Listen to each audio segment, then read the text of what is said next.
Welcome to another episode of Durarara. So the previous episode was absolutely incredible. It was an insane episode. So basically we got the main reveal of Mikado actually being the founder of the dollars. And that was because he got a PC and he was just bored in the countryside and he was like, well, I'm just gonna create a group, right? Because he saw like a lot of groups popping up and stuff like that around the city. So he was like, you know what, let's make a group of our own. And that group ended up growing to the size that he never expected, really. And that group came to be known as the dollars, right? So yeah, and just seeing him command that entire group of people and no one actually knowing his identity, but everyone just following his word was so cool. And the reveal of like the crowd and stuff like that, the entire build up of the grayed out people actually building up to a plot element and stuff, so cool, so cool. And just seeing how much influence he even has over some of the biggest names in the city, like Simon, Izaya, Shizuo, Celty, right? It's actually insane. But yeah, he ended up kind of not defeating, that isn't the correct word, but he ended up, I guess, beating Namie to like the entire plotline of Celty and stuff like that. So the dollars also have Celty right now. It's just really, really wild. One thing before I go into the episode, just for, I want to reaffirm this or reconfirm it with you guys. Do you want me to check out episode 12.5 after this one, so tomorrow, or do you want me to go straight into episode 13?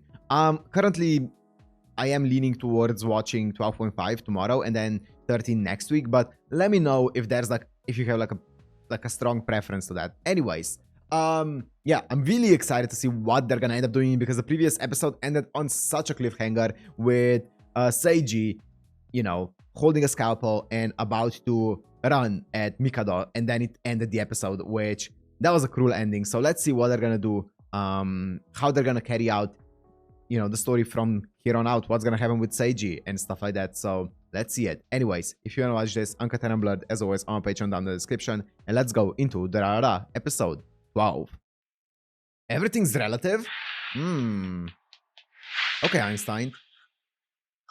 Who? Celty? Whoa!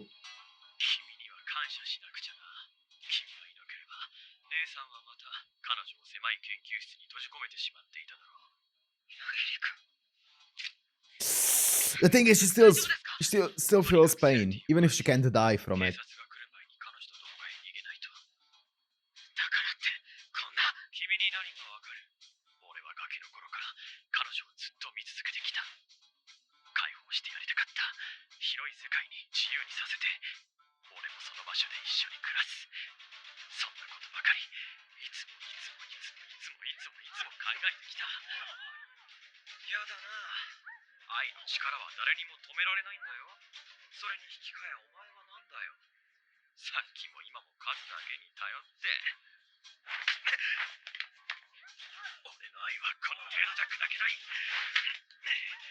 Okay, Celty.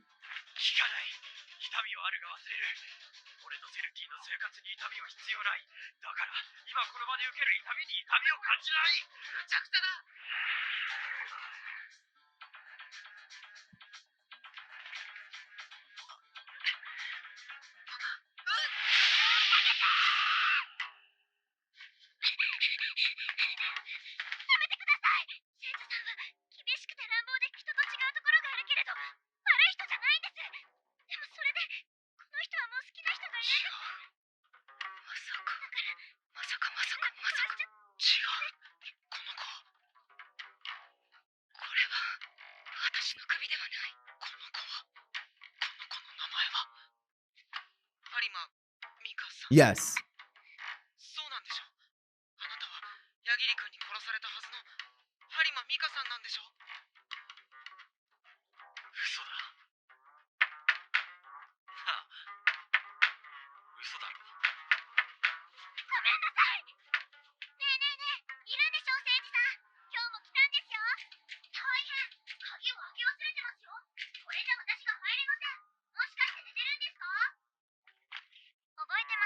I actually kind of like her energy. She's scary, but I like her energy.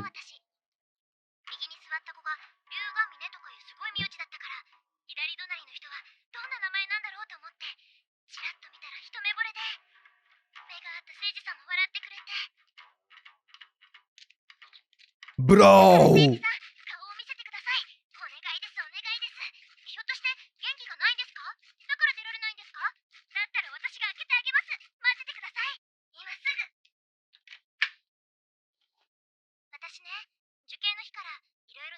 She's very crazy.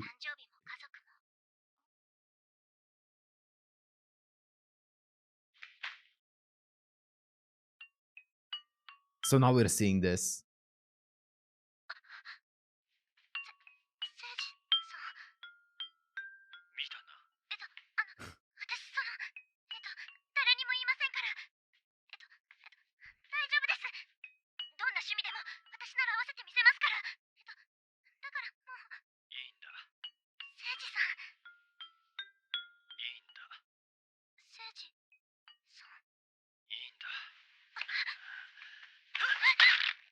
Oh! Oh!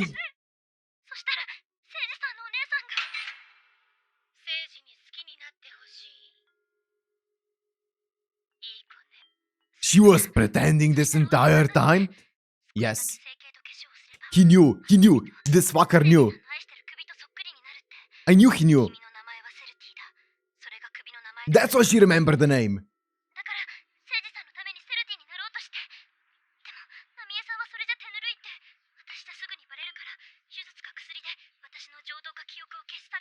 Oh!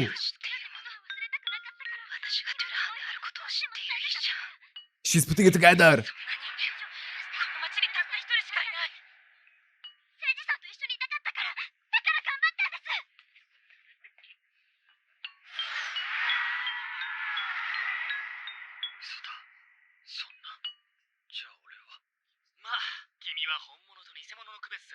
Yo! Rub it in. Okay.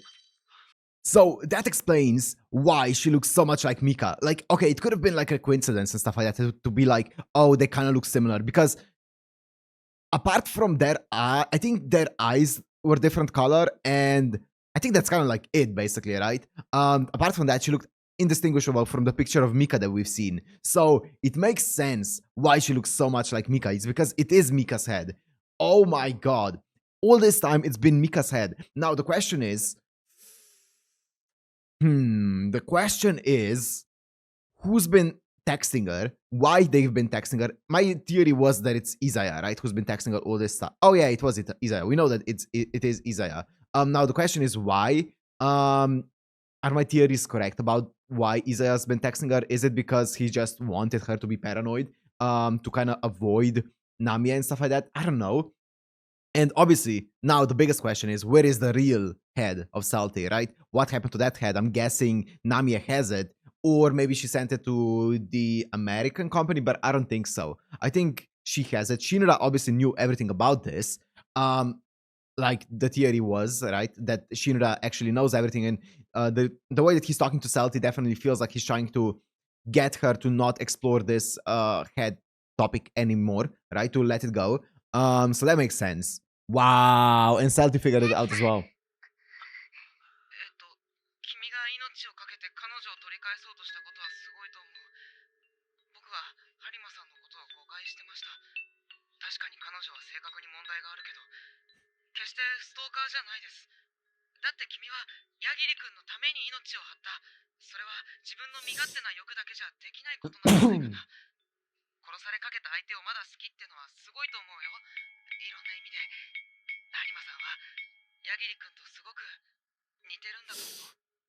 Are any of those compliments?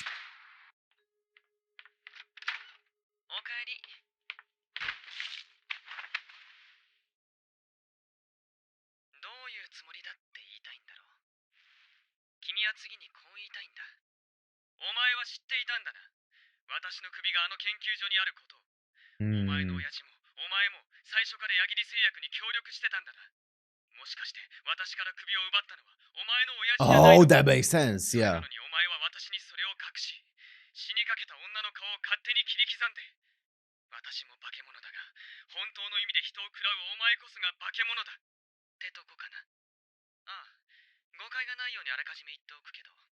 親父が君の首を盗んだ犯人かどうかはわからないし興味もない。 Okay. それとプチ整形は彼女が望んでやったことで、ヤギリの連中が誘導させたのかもしれないけど、そこまでは僕の知ったことじゃない。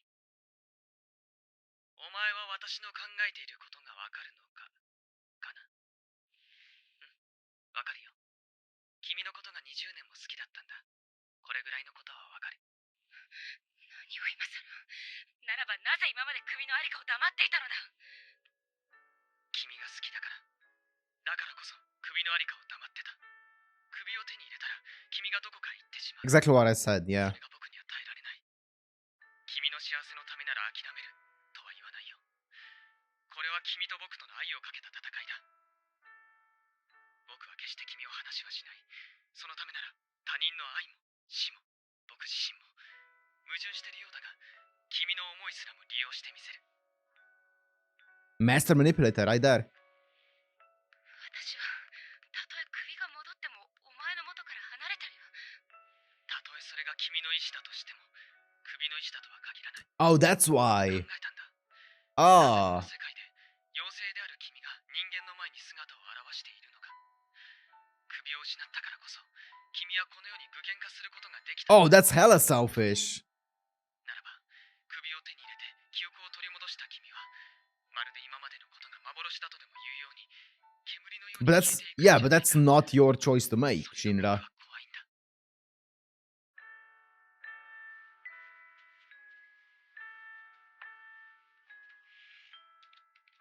お前は私の言うことを信じるか。僕は君を信じてる。逆に言うと君しか信じていない。私も怖いんだ。私は死ぬのが怖いんだ。私は今の私を殺せる奴など存在しないことを理解している。これはおごりじゃない。単純な事実として受け止めているだけだ。そこに何の喜びも感動も存在しない。だけど、いや、だからこそ怖い。私の中に死を司る核が存在してないんだ。私の首こそがその核なんだ。誰かが私の首を破壊する。すると今の私は自分の She will just die. とは何の関係もなく。お前は信じるか。眼球も脳みそもないこの私が悪夢を見るんだ。その悪夢を見て恐怖に震える私を信じるか。それが怖いから、自分で自分の死を管理したいと思うから首を求め続けていたんだ。そう言ったらお前は信じるか。言っただろ。僕は君しか信じない。まさに五里夢中だ。僕たちは推測の域を出ない考えで意地になっていたんだね。バカみたいだな。なあ、シンラ。何？一発殴らせろ。いいよ。 Nice. He definitely deserves that. じゃあこっちも一回殴らせてよ。 Huh? Nah, he's not gonna do it. He's not gonna do it. Oh! He kinda did it. ほらな、セルティは素顔が一番綺麗だ。今のパンチは誓いの口づけの代わり。 Yeah.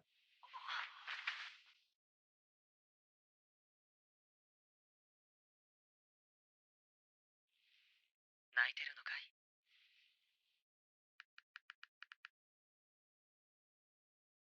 Okay. I mean, I don't really like that entire Shinra reasoning and stuff like that. I get it. I get the reasoning. I don't like it. I do get it though. It is very selfish, like extremely selfish to manipulate someone because you in your own mind want to protect them, but like you're basically disregarding their feelings towards the matter in the sense of like, or in the basically with the excuse of you doing it for their sake, right? And I really dislike that. But I mean, as I said, yeah, I get it. I get it. It's him actually genuinely thinking that he's helping her. But yeah, it's extremely selfish. I really don't like it. I don't know where this is gonna go. I find it interesting that Celty is this attached to Shinra, honestly. I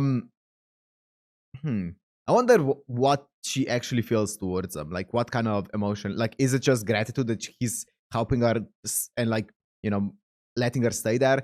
Or is she feeling anything more? I guess I don't think she even has the time to feel anything more right now because she's been so occupied with the head. So I guess we'll see. I guess we'll see how the relationship unveils later down the line. But so far, I really dislike the way that Shinra is treating the entire relationship because it is very one-sided. Or not one-sided, but very, I mean, just selfish.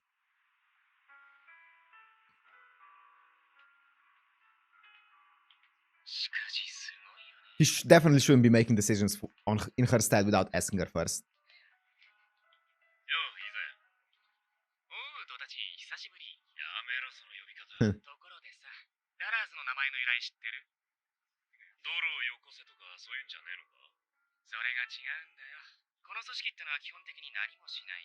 ダラダラしてるからダラーズ。Ah, okay. It's a Japanese pun. いやいやいや、あれマジっすか？ていうかやっぱ俺の目の錯覚じゃなかったんすね。じゃあひょっとして CG なのみたいな。その CG もダラーズの一員なんだけどね。本当か？ So she is part of the dollars. Oh yeah, her phone did ring earlier. So she must be, yeah. ネット上で相当の人数がダラーズを名乗っているということは分かっていた。だが、今日突然集会をやるなんて言って、わざわざ集まるのがこんなにいるとはね。人間とは本当に想像以上だね。So I guess we're seeing Yagiri Pharmaceuticals and dollars aren't exclusively... aren't exclusive. さらに、非日常に行きたければ、よその土地に行くか、あるいはもっとアンダーグラウンドなものに手を出すしかないね。でもそっち側も踏み込めば、多分3日で日常になってしまうんだろうね。本当に日常から脱却したければ、常に進化し続けるしかないんだよ。目指すものが上だろうが、下だろうがね。日常を楽しみたまえ。ただ、君に敬意を表して、ヤギにナミエの電話番号のネタは特別にタダにしておいてやるし、このダラーズの創始者が君だという情報は売らないでやろう。君の組織だ。利用したいときは勝手にするといい。Ah, Shizuo. いざや。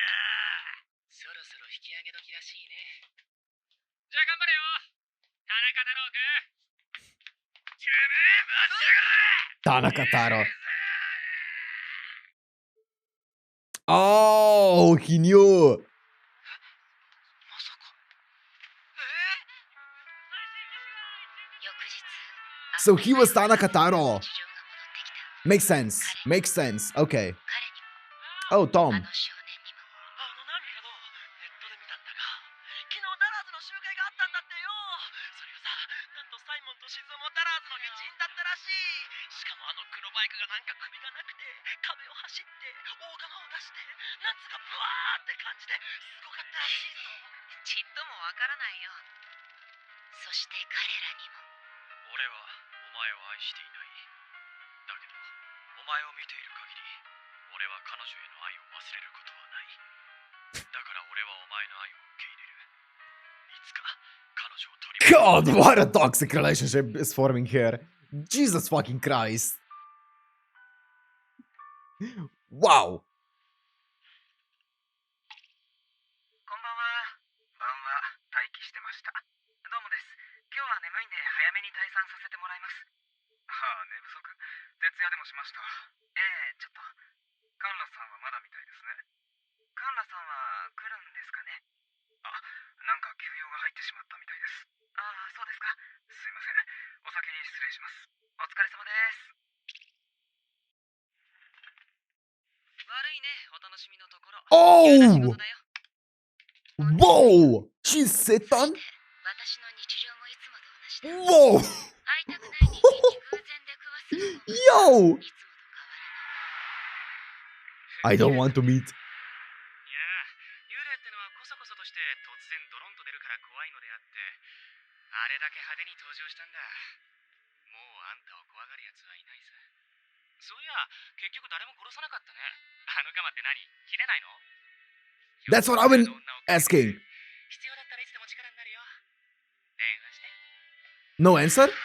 No answer yet. I guess we'll find out later on. 矢切奈美恵の行方は知らない。だがどうでもいい。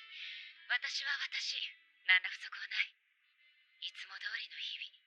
過度の希望も絶望もない日常。何も変わらない。だが、なんという充実感に満ち溢れていることか。私はここにいる。あなたはそこにいる。私があなたの救いなら、あなたも私の救いだ。そして少年は考える。折原伊佐也に言われたことを。ありえない現実に憧れる自分が果たして新しい現実に永遠を求めることができるのだろうか。そしてその永遠もまた日常になってしまうのだろうか。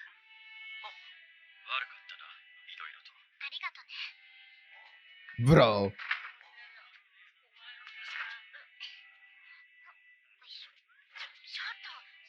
A psychopathic, like obsessive murderer and or attempted murderer and a stalker. What a pairing. きっ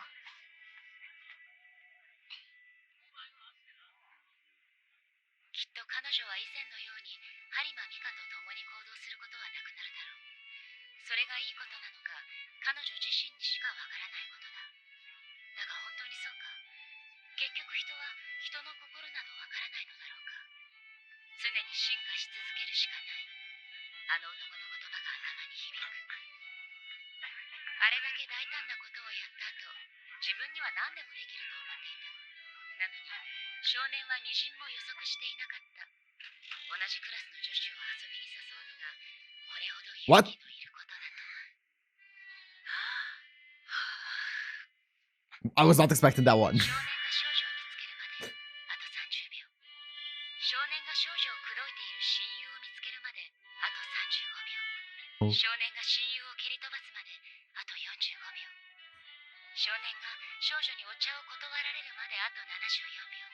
少年が少女に屋上での昼食を誘われるまであと78秒。少年が少女に恋をするまであと。少年が少女に告白するまであと。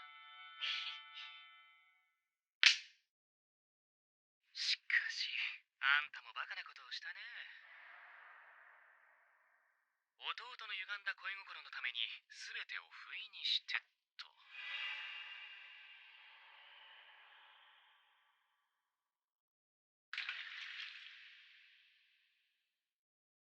いや、むしろ弟への歪んだ恋心かな。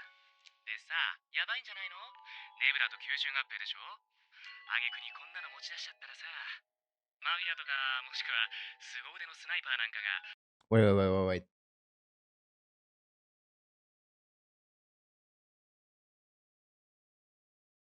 No. I'm trying to think because I'm trying to think if this implied that Namie was the one who told Izaya to send those messages to Mika, but I don't think that would make too much sense because those messages and Mika being like scattered around and Seiji like worrying about her this much was only trouble for Namie. So I don't think she would do that because why would she shoot herself in the foot like that? No, it wasn't. There's no way it was her. あんたの眉間をパーンと覆って。清掃車？ええ、いつもの回収ですね。わかった。もしもし？なんかいろいろややこしくなっちゃってさ、今すぐその部屋出てくれる？ He was the one. 同士の一騎打ちってルールできないもんかね。きっと君のおじさんも俺と同じだったんだと思うんだ。あの世を誰よりも信じてなくて、誰よりも死を恐れ、誰よりも天国を恐れ。だけどね、俺も確信した。あの世はそういうことにしておく。裏班っていうのは基本的に女性しかいないと言われているんだ。Okay. なんでだかわかる？いいえ、部下には神話を研究してたのもいたけど、私は無駄だと思ったから。合理主義者なんだね。まあそれは置いといて。バルハラっていう天国、正確には違うんだが、Yeah. バルキリーっていう Valkyries. Yeah. 女の天使がバルハラまで勇敢な戦士の魂を導くって話があるんだ。女性が死者を迎えに行く。どこかで聞いた話だと思わないか。そのバルキリーたちが地上をさまよう姿こそデュラハンだっていう説が。Oh, that's cool. だとするならば、これはきっと待っているんだよ。目覚めを、戦の時を、バルハラに迎え入れる聖なる戦士を探すために。これが生きているのに目を覚まさないのは、ここが戦場じゃないからさ。できることなら、俺もその戦士に選ばれたいな。死の後にバルハラというものが本当にあるのならば、俺はどうすればいい？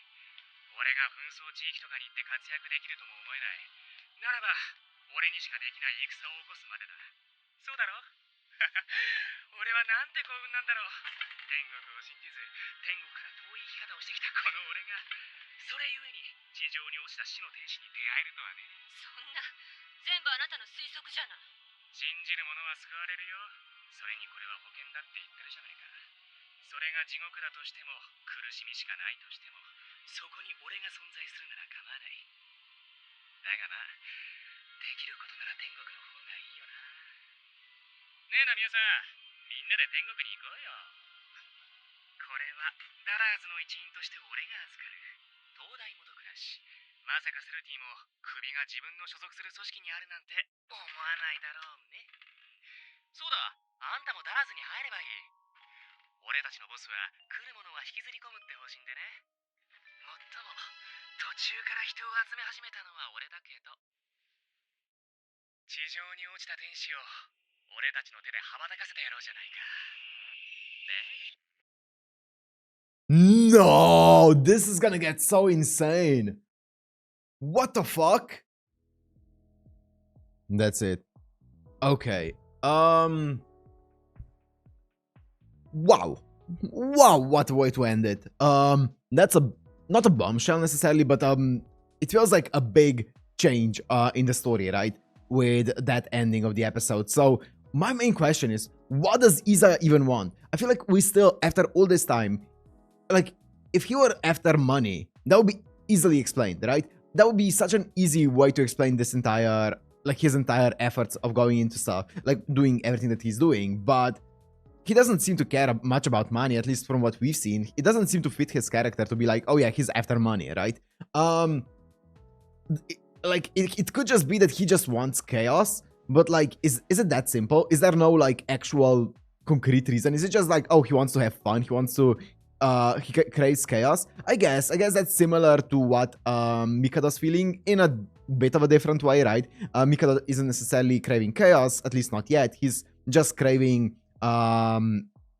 something happening, right? He's just craving, like, to an exciting life, and stuff like that, right? Which is kind of similar, but, like, a tone down. So I wonder if that actually is the only driving force for Izaya, or if there's more to that, you know. I guess we'll see as we watch it. So the interesting thing is, he was talking about creating a battlefield so that Celty's head could awaken, because his hypothesis is that she is a form of Valkyrie, and Valkyries obviously would thrive on a battlefield, and that's why she hasn't awoken yet.